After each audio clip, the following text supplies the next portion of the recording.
Hey, good morning, everybody. It's Dwayne Marino. If you like these tips, subscribe, share, like, or comment. It is Tuesday morning, a beautiful Tuesday morning, and just driving into the dealership today, doing a 12-hour day, 9 to 9.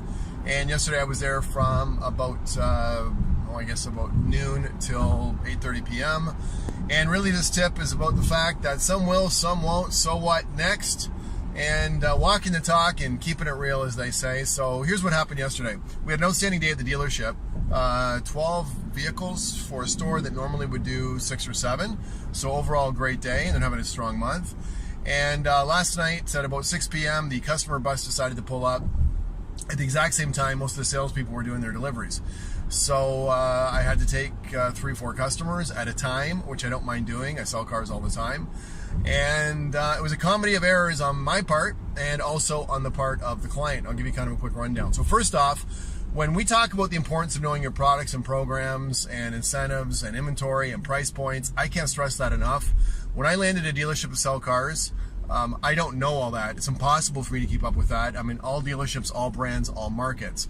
As a salesperson, that's not your excuse. This is your home. So first off, my flow was disrupted because I just didn't even know where to get the keys, where to get the plates, how to find cars, everything else. So that was a bit of mayhem.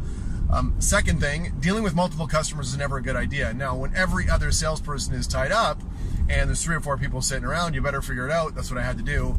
But you can't help but be distracted by all the other customers that are either waiting in the showroom for a price, out on a test drive, on the lot looking at the car themselves that you've given the keys to. You're trying to juggle a bunch of customers. And what starts to happen is you start to wonder if you've got the good customer. So you start power qualifying and pushing yourself through the sale and not spending the time or putting the effort that you know you probably should. Quite frankly, you can't because there's too many people and the customers weren't going away and the salespeople weren't freeing up their time. One of the customers came in on a flyer that they received that the dealership mailed them because they're not really being conscious with what the mailouts are. Perhaps it came from the manufacturer, and they've been in their vehicle for 3 months. They were on a 96-month loan. There was a little bit of a language barrier which made it harder to really explain, but what they wanted to do was they liked the fact that the flyer said the rate was 0.9% over 60 months and they were paying 3.9% over 96. They wanted to just change keys. Not understanding how much they still owed, had to be cleared up, not having picked out a car. They literally just thought the flyer meant they could just come in and change cars. So that was an interesting situation. The next one, father and son came in. He's a mechanic at a totally different franchise dealership, working for a car dealership. I never understand why somebody working for a car dealership would shop or buy cars from another store and another brand. So he's working at a Volkswagen store. I was at a Dodge store, and he's looking at a used Elantra. They just drove by, hadn't done any research. I personally hate hearing that, but you got to deal with it. That's going to take more time because these people need to be sold. And they just left a Hyundai dealership up the road, and the salesperson told them that this bi-weekly payment they would get would be with 0 down, and they were pretty sure it was over 60 months. I pulled out a calculator and showed them in 5 seconds. They're about $15,000 out, and it had to include a down payment and probably a 96-month term, if not longer. Anyhow, went for a test drive, loved the car, came back in, filled out a credit application, which to me is always an indication they're going ahead. Usually it is.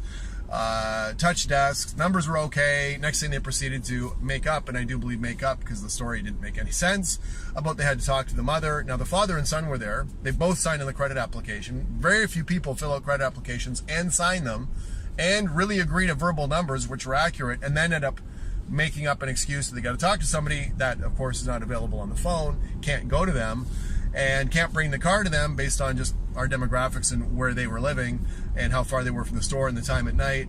And then the next thing was, with me and the sales manager wanted a $5,000 discount. Next. Customer comes in looking at a 2012 specific model. It was a Journey. Can't find the vehicle. Why not? It's on a hoist. So I ended up doing the walk around as the technician was nice enough at 7:45 at night, because they've got a night shift at the dealership, to bring the car down. Couldn't start the car, couldn't take it for a drive. So I'm doing a walk around on a hoist, a hoisted vehicle. Customer's not interested in switching off to anything else. Said they've not really researched anything at all. Tried to do a lot close with the sales manager. It's a vehicle they wanted to get rid of. Really a fantastic car, great shape physically, no accidents, great price. I just kind of do a, what if on the lot scenario with the manager. Manager essentially presents a price to the customer verbally on the lot. that I was shocked by. Couldn't get the customer back inside. We're doing follow me, come on in, let's present an offer, and these two gentlemen leave. And the fourth one, a person was walking around the showroom for a good 20 minutes by himself, said he was already, helped by another salesperson, is still there. I started to chat him up, and he says, yeah, nobody's talked to me. So anyways, he was there already a little perturbed, don't know why he didn't stop me earlier. Is a Chrysler employee, or his brother has an employee certificate or a number. One specific vehicle he came in on that he found on the website, I go outside, we find the car, no problem, actually it was a Cherokee. Go inside, can't find the keys. Find out this particular vehicle was in the shop today getting something done. Keys are in the shop somewhere. Second set of keys are inaccessible because they're in accounting. Accounting is closed. Have to tell him there's no way I can physically have him drive the car or look at it. He says, it's okay, of course, don't want to look at it, just want your best price. We go through all the numbers. He's got a Chrysler employee number. I tried to essentially wrap all the numbers before he left, and no test drive, no commitment, numbers are served. And to wrap things up, it was 4 for 4 strikeouts. I normally will close 2/3 of the people I talk to. It was a comedy of errors. It was really, quite honestly, if I look at all 4 situations, different levels of research that were and weren't done, language barriers, intelligence barriers, understanding of a car purchase barrier, time barriers, personnel barriers, product barriers, incentives barriers, some of which were my own fault because I didn't know them, and a lot of which were just conditions out of my control. So what's the point of this tip? Well, a lot of trainers are going to tell you that they sell everybody and you should sell everybody. To me, as somebody that forgot what it was like to sell cars when they did, or haven't done it in so long, they've gotten a God complex in the training room. So part of the reason why I work in dealerships and sell cars is to keep it honest and keep it humble and realize no matter who you are, stuff is going to happen, sometimes back to back like that, that's going to make you a little upset, depressed, and question yourself and your own processes, maybe your own self-esteem. Other thing, markets are different.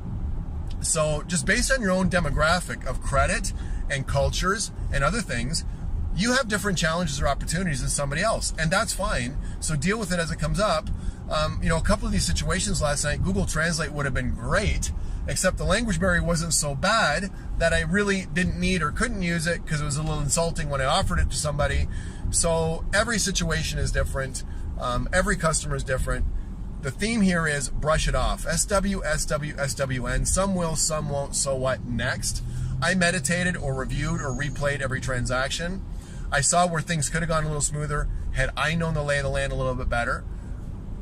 But quite honestly, in looking at it, even if I did and how things were sort of wrapping up with the client and what was being offered, I'm not sure the outcome would have been any different anyways. So it is what it is. I'm looking forward to another great day today. It's going to be a 12-hour day. It's just before 9 a.m. right now. I've been working in the service drive for the first probably hour or two, and the rest of the time on the floor, making calls, booking appointments, working with customers, and definitely sitting with the desk manager and going through a lot of coaching there. Anyways, I wish you great selling and a great attitude, because that really is the number one thing you got to maintain. Keep analyzing yourself and your process, but don't beat yourself up, because sometimes, as you know, in the real world, you can get back-to-back luck and back-to-back, unlucky. That's the way it goes. Take care. We'll see you soon.